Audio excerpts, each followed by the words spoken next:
안녕하세요. 반갑습니다. 해커스 적중에 여신 회원국어의 고현입니다. 2025년 드디어 인사혁 신처가 그렇게 이야기하던 기조 전환 문제가 처음으로 공개가 되었어요. 4월 5일, 비가 막 부슬부슬 오는데 시험장 다녀오신 사랑하는 국가직 수험생 여러분, 정말 고생하셨습니다. 시험이 이제 끝나고 한 이틀쯤 지난 시점인데요. 여러분과 함께 냉철하고 예리한 눈으로 이 국가직 문제를 한번 분석해보고 자세히 좁혀보고 또 우리가 이런 문제가 출제되었는데 내가 시험장이라면 어떻게 했으면 좋았을까? 이런 이야기도 같이 곁들여 보고요. 정말 중요한 건 이 다음 시험. 지방직을 과연 우리는 어떻게 준비하면 좋을 것인가? 그 얘기를 아주 짧고 굵고 쉽고 명쾌하게 여러분과 한번 나눠보는 시간을 가져볼까 합니다. 자, 지금 여러분 눈에 보이시는 대로 우리가 치른 이번 4월 5일 치러진 국가직 문제를 크게 한번 범주를 나눠보았더니 이렇게 분류가 되었어요. 일단은 화법과 작문 문제가 1번부터 출발해서 우리한테 네 문제가 출제가 되었습니다. 우리가 예상했던 바죠. 그러니까 이런 문제가 나올 것이다 라고 예상했던 그 유형을 정확하게 넘기지 않고 우리가 연습했던 그 문제들이 나와서 반가웠던 파트이기도 해요. 더불어 문법 지문이라고 제가 따로 떼어봤는데 사실은 독해 지문이거나 내용 추론, 즉 추론의 영역에 넣어도 무리가 없을 만한 문제인데 따로 뗀 이유가 있습니다. 왜 그럴까? 여러분이 시험장에서 당황했던 문제라고 말씀해 주셨기 때문이에요. 그래서 우리가 과거에 우리 시험이 원래 좋아했던 문법 문제들을 지문으로 녹여내서 과거에 공부하셨던 분들은 도움을 받았던 영역이기도 하지만 그러나 우리가 시험장에서 독해력으로도 충분히 정복할 수는 있으나 그러나 시험지에 막상 문법의 냄새가 나는 문제가 나오면 우리를 당황하게 하는 문제들이었기 때문에 제가 따로 문법 지문 세 문제를 따로 뽑아봤고요. 또 논리 추론 영역 예상했었죠. 이번 25년 기조전환에서 가장 사실은 이제 저는 이제 강사니까 어떻게 시험 문제가 나올까라고 궁금해했던 부분이기도 하고 또 여러분은 시험장에서 열심히 연습했기 때문에 또 반가웠던 영역 중에 하나가 바로 이 영역이라고 생각이 되는데요. 논리 추론 문제가 전체 30%, 6문제가 출제가 되었습니다. 그래서 아주 정말 우리를 우습게 본 거죠. 출제자가 난도가 비교적 높지 않은 논리 퀴즈 문항이 3문제가 나왔고 또 추론의 영역과 더불어 우리가 예상하고 있었던 강화를 묻고 있는 문제가 2문제가 출제가 되기도 했었던 영역이기도 합니다. 그럼 나머지 영역은 뭐냐? 다 일반 독해. 그러니까 우리가 기본적으로 중학교 때 고등학교 때 열심히 실력을 쌓았던 그 독해 영역에서 7문제가 출제가 되었어요. 물론 저 문법 지문의 영역을 저 독해에 넣을 수도 있을 것 같고 추론의 문제에다가 한 문제 집어넣어서 우리가 너를 다시 3개의 범주로 묶는 것도 가능해 보입니다. 여러분과 함께 이 영역들 각각 어떤 문제가 나왔는지 혹시 문제를 풀어주는 수업을 원하시는 분은 제가 시험 당일날 아주 콤팩트하게 45분 동안 명쾌하게 문제들을 설명해 드렸던 강좌가 이미 유튜브에 올라가 있으니까요. 해커스 유튜브 영상 확인하셔도 좋겠고 아니면 회원국어 유튜브 오셔서 여러분 확인하셔도 좋겠습니다. 저는 여러분과 오늘 문제를 푸는 것에 집중하기보다는 이런 문제 유형을 과연 어떻게 소화하면 좋을 것인가 그 얘기를 문항별로 토파볼까 합니다. 그러면 화법과 작문 파트부터 한번 같이 가보도록 하죠. 자, 화법과 작문에서 첫 번째 1번 문제로 나왔던 문제는 고쳐쓰기 문제. 그러니까 우리가 사실 공공언어, 공문서와 관련된 고쳐쓰기 문제가 출제가 될 것이다 라고 이미 기조전환에서 이 얘기를 한 바가 있었기 때문에 열심히 준비하기도 했었던 영역이기도 하죠. 다만 어처구니없이 문제가 좀 쉬워서 여러분이 시험장에서 충분히 잘 풀지 않았을까 생각합니다. 그럼 여기서 우리가 생각해야 될 점, 지방직의 이 유형은 다시 재활용이 될까요? 안 될까요, 여러분? 그쵸. 저는 재활용될 가능성이 매우 높다라고 생각하는 파트이기도 합니다. 그다음 두 번째, 2번 문제로 등장했던 개요 문제. 역시 기조 전환에서도 예고했었고 원래 우리 시험이 굉장히 좋아하는 유형이기도 하죠. 보통은 이 개요를 주고서 꼬리를 달아서 기역, 니은, 디귿, 리을을 달아서 우리한테 제시된 내용과 관련되어서 이것이 맞니 틀리니를 묻게 했는데 이번 국가직은 그것보다 좀 더 쉽게 출제가 되었어요. 그래서 우리가 늘 강조했지만 개요에서 가장 중요한 포인트는 원인과 해결책. 그래서 그 원인이 3개면 해결책도 당연히 몇 개? 3개여야 한다. 원인이 4개면 해결책도 4개여야 할 텐데 지금 원인이 3개니까 이 중에 하나는 헛소리겠구나. 그래서 짝짓기 하는 문제로 우리한테 출제가 되었습니다. 다소 1번과 2번의 화법과 작문이 포진되어 있고 비교적 난도가 높지 않았기 때문에 시험장에서 크게 긴장하셨던 분들도 오히려 긴장을 좀 풀면서 문제를 연습하지 않았을까. 다만 여기서 생각해야 될 것은 뭐냐면 비교적 난도가 쉬운 이런 문제들이 앞에 와 있음에도 불구하고 평상시에 내가 고쳐쓰기라든가 아니면 이런 개요 문제를 열심히 연습하지 않으시고 혹은 내가 이런 문제에 뭔가 당황하는 스타일이야 라고 스스로 판단했음에도 불구하고 이런 부분을 커버링하지 않았다면 시험장에서 오히려 당황하는 요소가 됐을 수도 있겠다라는 생각도 우리가 해볼 수가 있을 것 같아요. 합어과정문으로 또 등장했던 문제가 5번 문제. 내용을 읽고 수정하는. 사실은 밑줄 문제의 연장이라고도 볼 수가 있죠. 이번에 빈칸 문제가 많지 않았던 시험이기도 했는데 밑줄 문제는 언제나 앞뒤를 보고 답을 골라야 합니다. 그러니까 내용상 연결. 우리는 보통 귀로 듣는다고 하는데 그렇지만 즉 귀가 아니다. 그러니까 귀로 들리지 않는다. 라고 기억이 명백하게. 그래서 귀로는 듣지 못한다. 그래놓고 그 다음 문장 들리지 않는 진동을 그래놓고 다시 들리지 않는 이 진동도 당연히 소리로 간주할 수 있다 라고 해서 앞뒤를 확인하면서 푸는 유형의 문제로 등장을 했는데 역시 정말 답이 똑똑 떨어지는 그래서 이번 4월 5일 치러진 국가직 9급 시험의 주요한 특징 중에 하나가 문제가 쉽다라고 단쾌히 말해보기는 좀 아쉬운 면이 있고 문항 자체는 굉장히 공들였으나 선택지에서 2개를 남겨서 우리로 하여금 고민하게 하는 문제가 많이 없었다. 그러니까 전반적으로 이 화법과 작문뿐 아니라 뒤에 이어질 영역들도 답이 좀 똑똑 떨어지는 문제가 많아서 그래서 여러분들이 정말 시험장에서 얼마나 덜 긴장하시고 시험장에서 얼마나 실력 발휘를 했느냐에 따라서 고득점의 가능성이 매우 컸던 시험이기도 하다라는 이야기도 할 수 있을 것 같아요. 더불어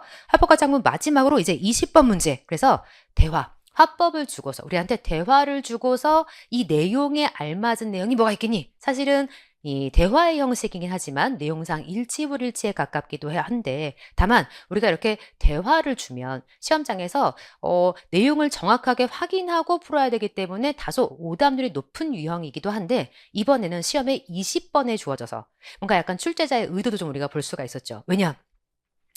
이제 혼미한 상태가 될 거거든. 1번 풀 때는 어느 정도 우리가 좀 긴장을 해서 약간 좀 긴장감이 높은 상태라 문제가 좀 잘 안 읽히는 어떤 단계라면 20번쯤 풀 때쯤 되시면 여러분이 긴장은 좀 풀렸는데 뭔가 이제 압박감이 그 자리를 차지해서 몰려오기 시작할 쯤이고 다음 과목이 또 어떤 과목이 준비되냐에 따라서 여러분의 압박감은 굉장히 차이가 있었을 것 같거든요. 그때 이 문제를 정확하게 풀기란 또 시험 장면에서의 어떤 내용은 다소 난도의 차이가 있을 수 있었기 때문에 20번을 어떻게 푸셨을지도 굉장히 궁금한 그런 유형이기도 합니다. 어쨌든 우리에게 화법을 주어서 내용을 분석해라. 이제 공통적으로 1번, 2번, 5번, 20번 문제가 요구하는 게 뭐냐면 우리가 평상시에 이런 유형들을 연습했니?를 묻고 있는 거죠.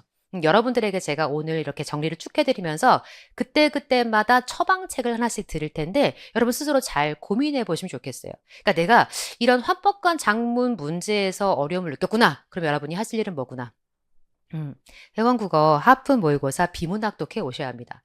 이름을 이제 비문학독해라고 해서 사실은 이 논리와 추론을 제외한 나머지를 담았어요 라고 이제 이름 붙인 거긴 한데 이 안에 화법과 작문 문제가 상당히 많은 양을 포진되어 있습니다. 그래서 특별히 나는 화법과 작문 문제에 약해 라고 스스로 판단되시면 우리가 지방지 문풀을 준비하면서 또 지방지 문풀을 병행하면서 이 수업을 꼭 같이 함께 해주시기를 강력히 추천합니다. 여러분 많이 알고 계시겠지만 선택도 지혜죠. 우리가 좋은 걸 알아보고 빨리 선택하는 것도 지혜라고 생각이 되고요. 여러분들이 내가 이번 국가직을 치러보고 나니 나는 사실은 이러이러한 부분에 나 약점이 판단되었어 하는 부분이 분명히 있으실 테고 그중에 내가 화법과 작문이 거기에 해당돼 하시는 분들은 꼭 하프모의고사 비문학독해 함께 하셨으면 좋겠다라는 이야기도 해드려요. 더불어 이제 우리가 좀 이야기를 나눠봐야 될 게 바로 이 문법 지문이죠. 사실은 2가지로 푸실 수 있다고 생각합니다. 그러니까 문법의 내용을 내가 잘 알고 있어. 지식적으로 어느 정도 준비가 되어 있어서 내가 지식으로 문제를 푸는 방법도 당연히 있을 수가 있고 그러니까 지식적인 접근 방법이 하나 있을 수 있겠고요. 그다음 또 하나, 나는 독해력으로 충분히 커버할 수 있어. 나는 이 문장을 읽고서 문장에서 해석해주는 내용을 가지고 적용해서 충분히 풀 수 있어. 그러니까 추론형 문제 풀듯이 푸시는 것도 충분히 방법이 될 수 있다고 생각해요. 다만 우리가 내가 지식적으로도 약하고 독해적으로도 문법 지문을 적용하는 데는 좀 시간이 걸릴 수 있기 때문에 왜? 시험장에서 이 내용을 처음 보고 차근차근 이해해서 또 적용까지 하는 것은 아주 어렵다까지는 아니어도 비교적 시간이 다른 독해에 비해서 소요가 되기 때문에 만약 이런 두 가지가 다 힘든 상태였다면 세문항을 맞닥뜨렸을 때의 수험생의 마음은 굉장히 긴장도가 높아질 수밖에 없었을 거라고 판단이 되어서 제가 한번 따로 떼어봤어요. 시험장 가시기 전에 제가 사실은 이 문법의 영역에 4개 영역을 찍어드렸습니다. 첫 번째가 올해는 좀 이 글자가 가지고 있는, 이 언어가 가지고 있는 기호적 특징을 살짝 살펴봐 주세요 라고 부탁을 드렸고, 두 번째는 합성어. 왜냐하면 이 합성어는 또 기조전에서 등장했었기 때문에 여러분에게 합성어 좀 보고 가자라는 얘기를 했었고, 세 번째가 이 발음법에서의 의발음. 왜 그랬을까? 콕 집어 의발음 여러분께 강조를 해 드렸어요. 그랬더니 이 세 문제가 다 나왔어. 그러니까 제가 여러분에게 강조했던 또 하나의 범주가 뭐가 있었냐면 높임법이 있었는데, 왜냐? 1차 기조전을 어쨌든 한번 다뤄졌기 때문에 재활용의 가능성이 있어 보인다. 또 우리 시험에서 높임법은 굉장히 중요도가 높기 때문에 이 4가지를 꼭 보셨으면 좋겠다. 그랬는데 3가지가 적중. 심지어 문제의 지문도 동일한 녀석이 2개. 좀 이따가 제가 이제 자랑을 하겠지만 우리 학생이 카페에서 이런 얘기를 해주셨어요. 제가 너무나 감사해서 적어왔는데 새벽겨울 아이들을 갖고 계신 분이 그대로 제가 읽어드릴게요. 혜원쌤이 문제를 내신 건가? 라는 생각이 들 정도로 혜원쌤 모의고사에서 전부 나와서 정말 놀랐어요. 여러분, 우리가 이제 지식적인 부분만 제가 여러분에게 적중해 드리는 것이 아니라 이렇게 독해 영역에도 여러분에게 제가 적중해서 보여드리겠다. 다시 한번 약속을 드리고요. 그럼 우리 이 문법 어떻게 정복할 것이냐, 더불어 지방직에서는 그럼 과연 이 문법의 영역은 어떻게 출제가 될 것이냐, 여러분 어떻게 생각하세요? 저도 마찬가지. 저도 2-3문제 정도는 국가직에서와 동일하게 문법의 냄새가 나는 문제가 출제가 될 것이다 라고 여러분에게 얘기해 드릴 수 있을 것 같고요. 다만 우리가 국가직 이번에 체감 난도가 대단히 높지 않았거든요. 그럼 지방직은 어떨 거라고 생각하세요?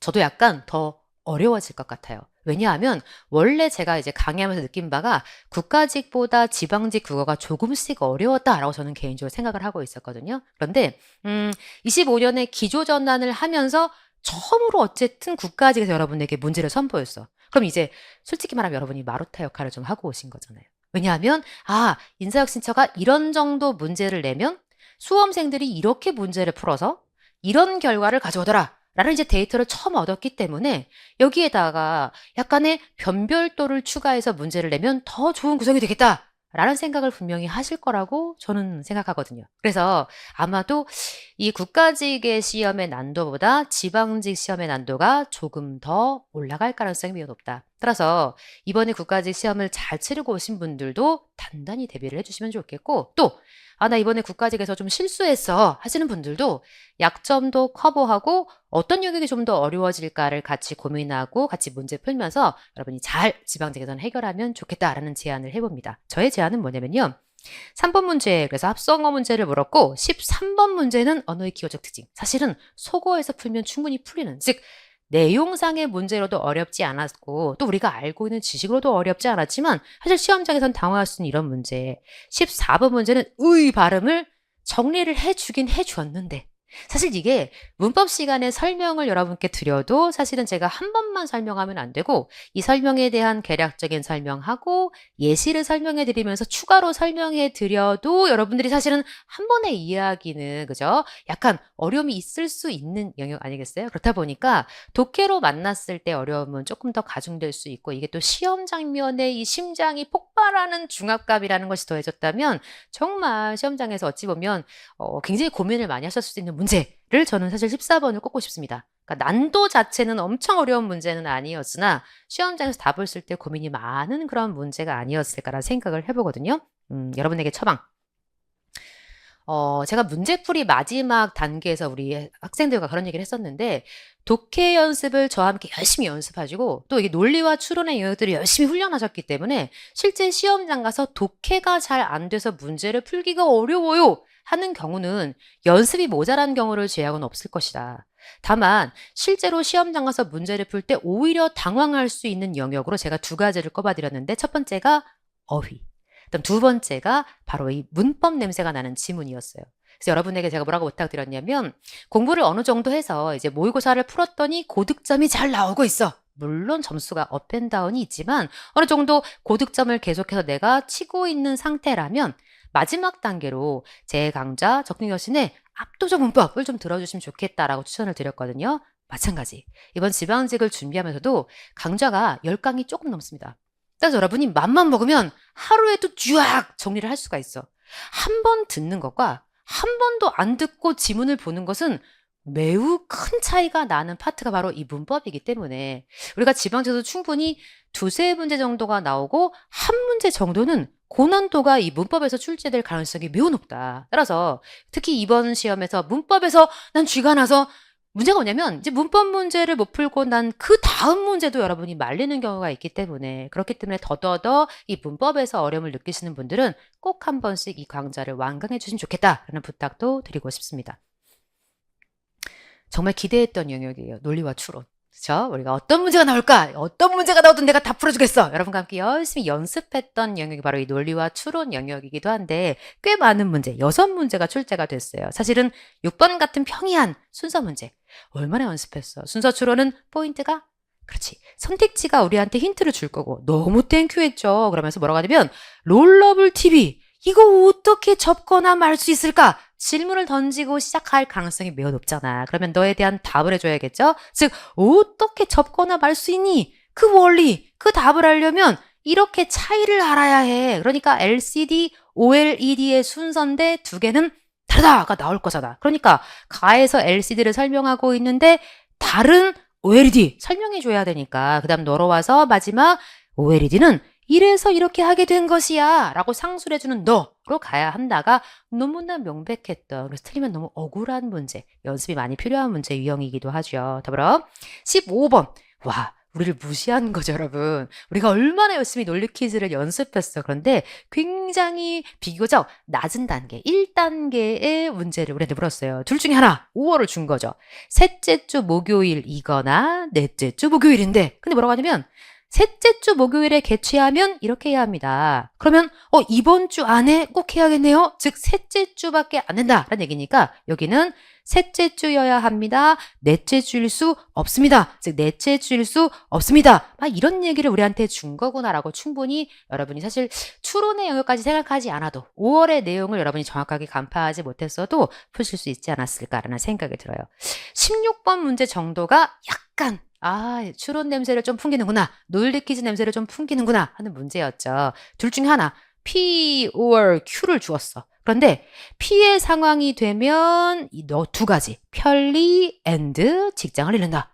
Q의 상황이 되면 그러면 직장을 잃는다 and 침체된다. 그러니까 두 개의 상황이 동시에 P or Q 둘 중에 하나는 반드시니까 그러면 P일 때도 직장을 잃을 수가 있고 Q일 때도 직장을 잃을 수가 있어. 그러니까 뭐가 됐든 반드시 직장을 잃는 상황이 펼쳐지겠구나 하는 걸 답으로 찾게 하는 문제. 정말 아주 간단한 연습이 필요한데 연습되지 않으면 시험장에서 이런 문제를 풀기란 매우 어렵게 느껴질 수가 있다. 특별히 우리 논리 퀴즈 연습이 모자란 수험생들은 반드시 이 부분 집중적으로 커버하셔야 합니다. 선포한 거잖아. 뭐라고? 기조전환에서 예시한 것처럼 기조전환에서 예고한 것처럼 두세 문제 정도는 P면 Q이다를 이용하는 논리 퀴즈 문제를 출제할 수 있어 라고 선포했고 이미 국가직도 우리한테 그걸 보여주었으니 우리는 지방직도 논리 퀴즈 유형 문제가 두세 문제는 출제가 되겠구나 준비해야 합니다. 더불어 17번 문제는 우리한테 완전 단순한 참인 것을 물었어. 그래서 P면 not Q인데 not Q이면 R이다, not R이다. 그래서 너를 대우해서 풀 수 있는 문제. 그래서 우리가 세 문제가 영거푸 퀴즈 스타일이 나왔구나 또 확인할 수 있었고 18번 문제 그리고 19번 문제가 영거푸 강화가 나왔죠. 이 강화 문제는 사실 난도를 높게 출제하면 가장 어려운 영역이 될 것이다 라고 혜원이가 예고했던 그런 파트이기도 한데요. 역시 국가직에서 비교적 난도가 있었어 하는 문제를 고르라고 하면 당연히 네가 저는 포함될 거라고 생각합니다. 18번 문제가 그나마 이번 4월 5일 치러진 국가직 문제 중에서 그래도 조금 생각을 하면서 문제를 풀었어야 해 하는 문제 유형이라고 생각이 들거든요. 이런 문제를 풀 때 포인트는 뭐죠? 이 사람이 하고 싶은 말이 뭔지 알아야 돼. 이 사람 뭐라고 하냐면 A국은 도시 이외 지역의 초중고 교사가 부족한데 그래서 어떤 방법을 내세웠냐면 야 연봉을 올려보자 아니면 양성 프로그램을 한번 확대해보자 라고 했는데 그런데 하지만 이 두 개는 효과가 없었어. 그러니까 돈으로 안 돼. 양성 프로그램이 안 돼. 그럼 어떻게 하면 좋겠니? 뭐라고 하느냐? 충분한 교육 환경과 사회 기반 시설. 그러니까 충분한 교육 환경과 사회 기반 시설을 확보해야 교사의 어떤 부족함을 해결할 수 있다. 그러니까 이 사람의 주장이란 걸 확인하고 강화라는 건 일치잖아. 그러니까 그것과 일치하는 걸 여러분이 확인했어야 합니다. 1번 뭐라고 하냐면 예산이 풍부해서 돈 얘기를 해. 돈 아니다. 당연히 약화라고 얘기하죠. 반대, 불일치입니다. 더불어 4번 양성 프로그램을 확대했더니 그랬더니 뭔가 효과가 있더라. 양성 프로그램 아니라고 위해서 얘기했잖아. 그러니까 너도 불일치 약화입니다. 그럼 둘 중에 하나를 골라야 되는데 3번 뭐라고 하냐면 연봉을 올렸더니 교사 비율이 좋아졌대. 돈이잖아. 돈 아니라며. 아니라고 하는 걸 널 지워서 교통시설 때문에 뭔가 도시 이외 지역에 있던 사람이 도시로 가더라. 그러니까 도시 이외 지역에 교통시설을 깔아주면 그러면 도시 위주로 올 수 있다는 얘기네. 그럼 교통시설이 뭐겠느냐? 사회 기반 시설. 그래서 네가 일치 강하구나 하는 문제. 그래서 난도가 비교적 상대적으로 높았던 문제라고 생각이 되고 다만 우리가 연습했던 대로 충분히 풀 수 있었던 문제이기도 하고 더 나아가 지방직에 나오겠어요? 안 나오겠어요 여러분? 당연하지. 저는 지방직에서도 여전히 킬러 문항은 강화, 약화 문제가 될 가능성이 매우 높다라고 여러분에게 안내를 해드립니다. 따라서 우리가 이런 부분에 있어서 준비가 필요하다. 그래서 사실 이번 시험 문제에서 우리가 생각해 볼 것 중에 하나가 막 정말 대단히 어렵다는 아니지만 그러나 시험 장면이 주는 중압감을 여러분이 분명히 경험하셨을 거라고 믿거든요. 그러니까 대단히 난도가 높은 문제가 만약에 시험에 나온다면 그 중압감은 말할 수가 없겠지. 따라서 우리가 이런 것에 대한 대비가 필요합니다. 19번은 사실은 강화하는 것으로 적절한 그랬지만 우리한테 발전 단계 3개를 주고서 이 단계가 뭐겠니? 라고 묻고 있는 일치불일치 변형 스타일의 문제. 그래서 네가 단계 전 정상과학 시기가 이런 것이 정립되지 못한 시기이고 그래서 성숙한 수준에 도달하지 못했어 라고 하는 이 내용을 우리가 확인했다면 이 문제를 푸는 것도 대단히 어렵지는 않았던 유형이기도 합니다. 정리하면 이번 논리 추론 파트는 생각보다 첫 시험이어서 그런지 출제자들이 우리를 배려해도 이만저만 배려한 게 아니야. 그래서 대단히 어려운 유형의 문제를 출제하기보다 기본적인 걸 알고 있니? 점검하는 스타일의 문제. 그리고 우리에게 강화, 약화 문제를 앞으로 계속 낼 거야 라는 시그널을 준 스타일이라고 저는 판단합니다. 따라서 우리는 그에 맞서서 우리가 이 부분을 철저히 준비해야 해요. 제 수업 중에 하프모의고사 추론형 정말 강추합니다. 이 부분이 모자라십니까? 반드시 함께 하셔야 합니다. 반드시 함께 하셔야 합니다. 반드시 함께 하셔야 합니다. 이 부분을 잘하고 계신가요? 그런데 아직 저와 함께 하프모의고사 추론형을 안 하신 분이라면 여러분이 이 부분을 함께 하신다면 훨씬 더 저와 함께 문제 푸는 그런 방향을 같이 가면서 이렇게 문제 푸는 거구나. 마치 산수 문제 풀듯이 푸는 거구나. 라는 걸 확인하셔서 훨씬 더 자신 있게 시험장에서 문제를 풀 수 있게 될 거라고 확신합니다. 느끼셨겠지만 시험장에서 답을 이건가 저건가 풀고 그 다음 문제를 가는 것과 이건 답이 3번이 확실해를 찍고 다음 문제를 가는 건 그 다음 문제에서의 완전한 다른 우주를 펼쳐주고요. 더 나아가 이 국어 과목을 끝내고 다음 과목을 갈 때에도 지대한 영향을 미칩니다. 따라서 국어를 잘해야 하는 이유는 너무나 많지만 국어 자체가 주는 효과도 있고 다른 과목에 미치는 여타 능력도 있겠지만 그러나 우리가 합격하기 위해서 당연히 국어의 중요한 포인트들을 잡아내야 될 텐데 그 중에 가장 중요한 포인트 중에 하나가 이제는 논리 추론 파트가 된 것은 확실하다. 즉, 4개 영역 중에 그러니까 우리가 크게는 4개로 나눴고 이 문법 지문을 독해로 집어넣거나 수능으로 집어넣는다면 3개의 영역이 될 텐데 수능과도 차이가 있고 그렇다고 완벽한 피셋 스타일의 문제도 아니면서 우리만의 스타일로서 즉 우리 정도 시험 문제에 다루는 건 이 정도를 출제하겠어 라고 우리 시험의 색깔을 내는 파트가 이 파트라고도 저는 생각을 하거든요. 그래서 여러분이 이 부분에 대한 철저한 준비를 하시면 좋겠다라고 강력하게 이야기를 해드리고 싶고요. 자, 이제 마지막인데요. 독해입니다. 우리가 참 굉장히 특강도 많이 했었어요. 막토끼 탈출도 하고. 그래서 주어가 어디냐, 서술어가 어디냐, 이런 기본적인 미시적인 단계부터 시작해서 거시적으로 글이 긴 지문이 나왔을 때는 어떻게 읽을 것이냐, 참 열심히 연습했잖아요. 그런 A부터 Z까지의 어떤 기본적인 독해력을 묻는 문제가 자그마치 7문제. 물론 여기에 문법 지문을 독해로 넣는다면 10문제 가까이. 그러니까 전체 비중의 35에서 50%가 결국은 읽어라. 그러니까 읽는 능력, 문해력, 독해력이 가장 우리 시험의 축이다를 보여준 시험이기도 했어요.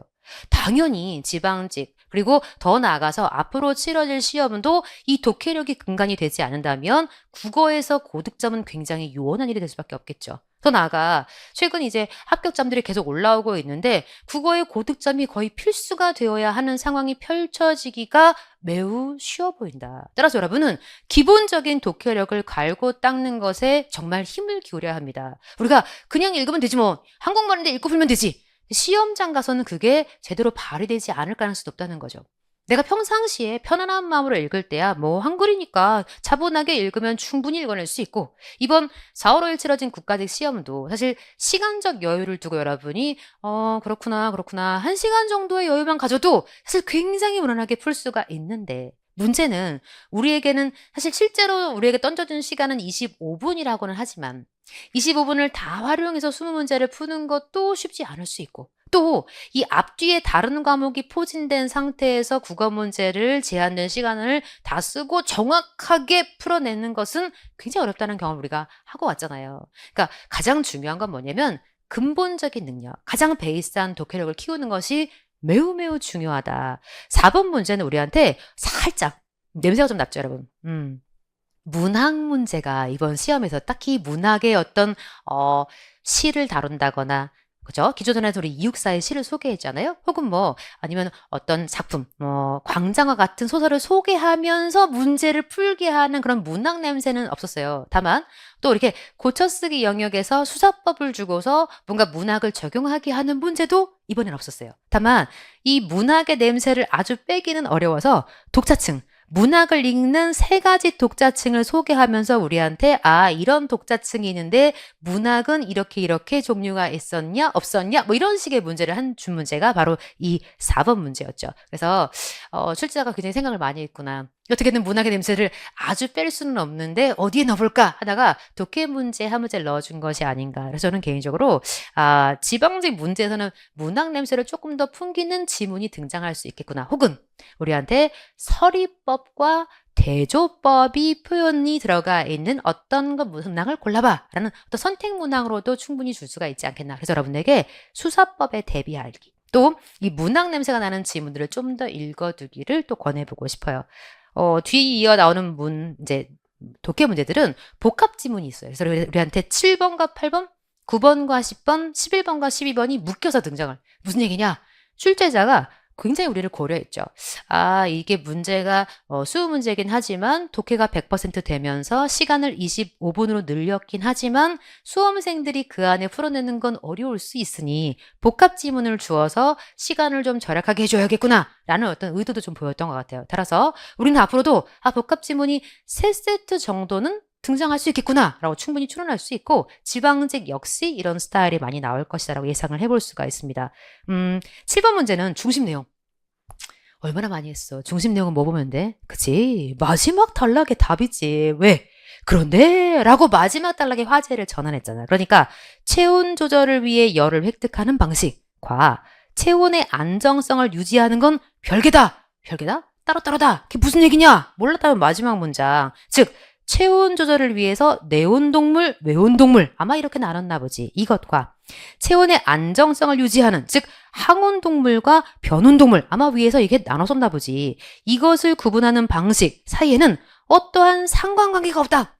이 2개는 별개다. 이 2개는 따로따로다 라는 걸 우리한테 말하고 싶은 지문이구나. 그래서 우리가 특징을 밝힐 수 없다, 기준보다 모호하다, 뭐가 더 적합하다가 아니라 서로 다른 거다라는 걸 단박에 고르게 하는 그런 단호박 문제이기도 했습니다. 8번 역시 조절한다는 네가 올린다라고 바꿀 수가 없지. 우리가 이것은 문맥에 대입해서 푸는 건데 그늘을 찾거나 온도를 내릴 거거든. 햇볕을 쬐는 것과 같은 행동, 온도를 올릴 거거든. 그러니까 네가 단순하게 올린다로만 나오면 안 되고 내리거나 올린다라고 내용을 다 포괄했어야지. 그러니까 우리가 사실 어휘 문제에 대해서 우리 이번 국가직은 크게 막 이렇게 어휘가 엄청 어려웠어 라고 할 만한 문제가 없다 보니까 어휘에 대한 어떤 민감도를 우리가 지니기는 좀 어려웠던 그런 문항이기도 했었는데 다만 이 어휘 문제를 우리한테 두 갈래로 출제가 가능하다고 저는 보거든요. 첫 번째가 사전적 정의를 묻는 거야. 어떤 낱말에 밑줄을 주고서 너의 사전적 정의로 올바른 것은 혹은 올바르지 않은 것은 이렇게 묻거나 아니면 지금 우리한테 주어진 8번처럼 야 유사한 표현으로 적절한 무슨 얘기냐? 유사한 표현을 준다는 건 우리가 교체해 볼 수 있거든. 대입해서 풀 수 있거든. 그러니까 이런 문제는 비교적 난도가 낮은 어휘 문제. 다만 사전적 정의를 묻는 문제가 얼마든지 출제가 될 수 있기 때문에 우리가 공부하면서 시시로 때때로 어휘에 대해서 생각을 해야 합니다. 아, 내가 이런 어휘 정도는 내 걸로 접수를 해야겠다. 공부하실 때 반드시 내가 이 뜻은 알아둬야겠다. 야기하다, 일으키다라는 뜻이구나. 뭐 이런 말들 여러분이 수시로 점검해 주기를 부탁드리고 싶어요. 더불어 이 독해 문제 9번, 10번. 아, 땡큐죠. 제가 이제 적중 자료를 이제 올려드릴 텐데 지문이 똑같은 지문이 4개가 있었는데 그 중에 하나가 바로 이 이집트 벽화 얘기였어요. 우리가 너무너무 감사했죠. 정말 시험장에서 여러분 어떻게 푸셨을지 모르는데 저는 12시 조금 넘어서 문제를 받았던 것 같아요. 그런데 받고 막 심장이 막 벌렁벌렁거리는 거. 아니 지문이 똑같은 게 4개나 보이는데 막 심장이 막 폭발할 것 같은 거예요. 너무 감사하고 너무 기쁘고 또 함께 공부하신 분들이 아셨겠구나 막 이 생각이 드니까 되게 벅차더라고요. 이 문제 꼭 맞히셨을 거죠 여러분? 출연했네요. 그래서 역시 마지막에 답을 줬어. 이렇게 같은 인간을 표현해도 이렇게 우리한테 정리가 있다라고 말하면서 같은 인간을 표현해도 위계에 따라 표현 방식을 달리 이미 위계, 위치와 단계가 있어서 표현 방식을 달리한 게 뭐냐? 종교 때문이다. 이 종교가 수직적이고 이원적이래. 그러니까 이미 종교 자체가 위아래가 있고 이원적, 그러니까 갑과 을이 있는 거지. 그래서 이런 이원론적인 정신성이 미술에 영향을 끼쳤고 그 미술의 대표가 이집트 벽화다. 그래서 우리가 읽을 내용이 이집트 벽화인데 뭔가 2개로 나뉘어 있는 2개가 다른 표현 방식이 다른 그런 내용이겠구나 라고 우리가 생각하고 읽을 수도 있었고 답 자체가 이집트의 종교가 갖는 이 정신이 미술 양식에 영향을 끼쳤다. 너무나 똑 떨어지는 문제. 다만 올해 국가직 문제는 비교적 이제 답을 이렇게 2개 정도로 고민하지 않는 문제를 주었지만 지방직은 다를 수 있다. 그래서 난도가 아주 크게 올라간다 라기보다는 여러분 조금만 난도를 높여서 2개의 선택지 가지고 고민하게만 해도 여러분 시험장에서 굉장히 다른 게임이 펼쳐질 수 있거든요. 그래서 이런 독해력도 우리가 지금부터 키워나가는 것이 좋겠다. 10번 같은 지시형 놓치면 안 되는 문제죠. 문맥을 읽으면서 확인했어야 하는 문제가 되고요. 더불어 11번, 12번 역시 우리한테 이 소설 냄새 그러니까 뭔가 약간 문학의 지문의 어떤 냄새를 풍기고 싶어. 그러나 완벽한 문학을 다룬 지문은 아니었으나 역시 우리한테 추론한 내용. 그래서 우리한테 내용 준 것 중에 한자로 필사할 때보다 한글로 필사할 때 사람들이 한글을 더 잘 알아서 개작을 더 많이 하더라. 뭐 이런 내용을 주었고 제가 이제 이번 시험 이제 여러분들과 함께 라이브로 해설 강의하면서 이 이제 문제를 풀면서 느꼈던 것 중에 웃긴 문제가 한 2문제 있었는데 그 첫 번째가 이제 논리 퀴즈가 너무나 쉬워서 3번째 주냐 4번째 주냐 이 문제랑 이 문제 뭐라고 하냐면 인쇄본이 아니라 필사본으로 많이 유통되었기 때문에 필사되는 과정에서 당연히 다양한 이본이 생겼겠지. 그리고 필사를 옮겨 쓰다 뜻을 줬어. 그러니까 필사본이 무슨 말인지를 우리한테 이해시켜주는 과정에서 이 옮겨 쓰다가 필사임을 스스로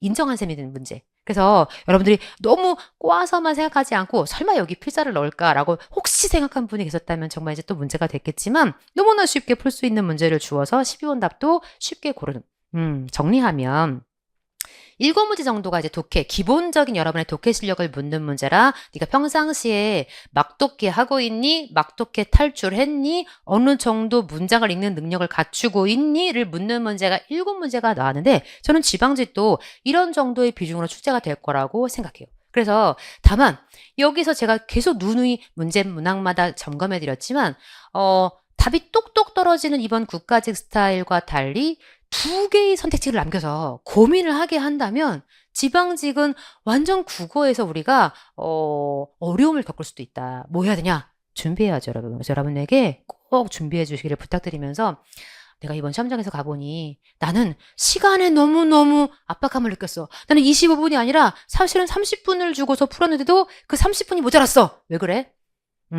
독해 연습이 모자라서 그렇죠. 기본적인 독해 실력이 쌓여있지 않기 때문에 시험장 가면 더 더딜 거예요. 왜? 긴장하니까.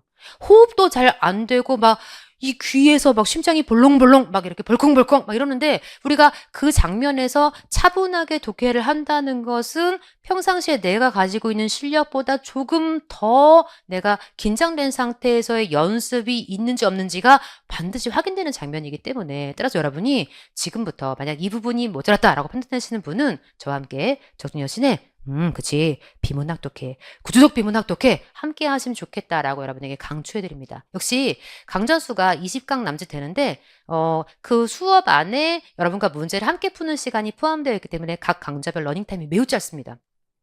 여러분 마음만 먹으면 충분히 우리가 지방지 문풀 하면서 지방지 준비하면서 여유롭게 한 3회독 정도 하실 수 있다고 봐요. 특히 영어 독해도 힘들다 하시는 분들 제가 누누이 강조하지만 국어 독해에서 풀려야 영어 독해도 원활해집니다. 당연히 연결되어 있지 않겠어요? 내가 한국말로 이해할 수 있는 범주를 다른 말로도 이해할 수 있겠지. 내가 한국말로 이해할 수 없는 범주를 다른 말로 이해한다는 건 훨씬 더 버거운 일이 될 것이기 때문에 여러분에게 강력하게 부탁. 나 막독한 것 같아. 나 첫 문장 읽고 꼭 다시 읽어야 돼 하는 분들.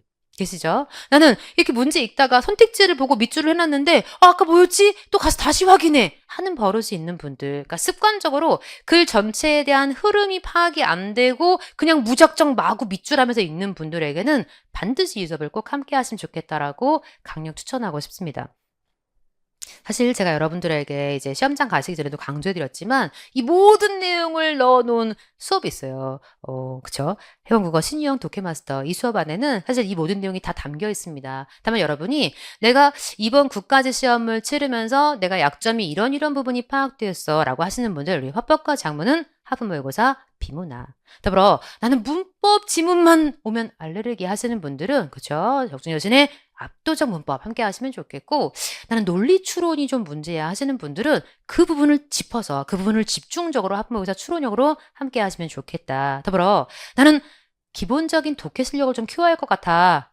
빨리 구조독 독해 함께 하셔야 합니다. 그런데 나는 이 전반적인 영역을 다 보고 싶어 하시는 분들은 이 신유형 독해 마스터 함께 하시면 좋겠다라는 안내를 해드리고요.